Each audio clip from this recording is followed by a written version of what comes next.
Hey guys, how's it going? Today I want to speak about the subject of what is the role of protest in a democracy? Well, the thing is that democracy in itself is trying to give a voice to the population, trying to give an equal voice in some ways, because everything goes through votes. It's the 50.01% out of something will get a law voted. So it's the majority vote. That's what I mean.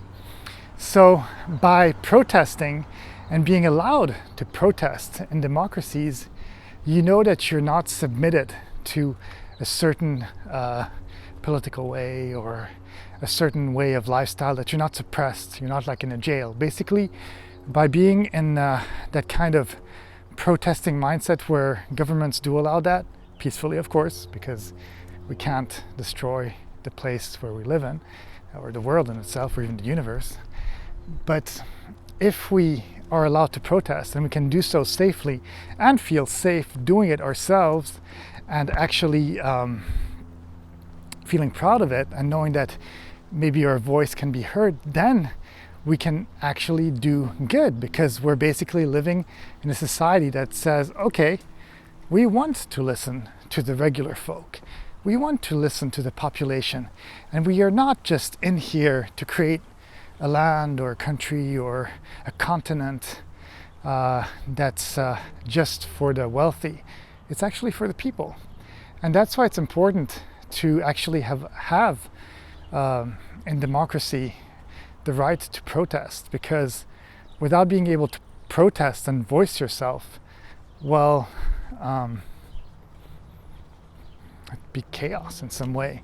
But hopefully we can also be in a society where we don't have to go to the point of protesting, because sometimes protesting is the fact that maybe things are not happening the way that they should, be it politically or race-wise, or how they had a lot of protests about the police and how things are happening.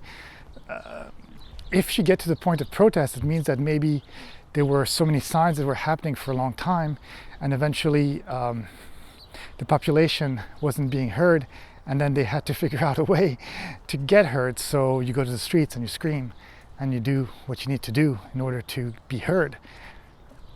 But hopefully we could even get to a better way in the future one day, where maybe we can be heard in another way, basically in a more subtle way, where we could just go to a sort of court, like talk to the people and say, hey, this is the reasoning behind it. And this is also to some degree what does happen sometimes, but at the same time there is also a lot of greed, and there's a lot of people doing things that are strange, and because of that you still get to that point where sometimes, well, you do need to protest. And if you do get to that point and you're still not heard, you probably will be, because now there's internet, which also gives another way of speaking about things, TV, newspapers, and at least in a democracy we can feel that if we're doing this kind of stuff, that we're putting ourselves through this ordeal of screaming out loud what we want for a change, that at least we're going to be safe doing it. And as long as it doesn't turn to violence,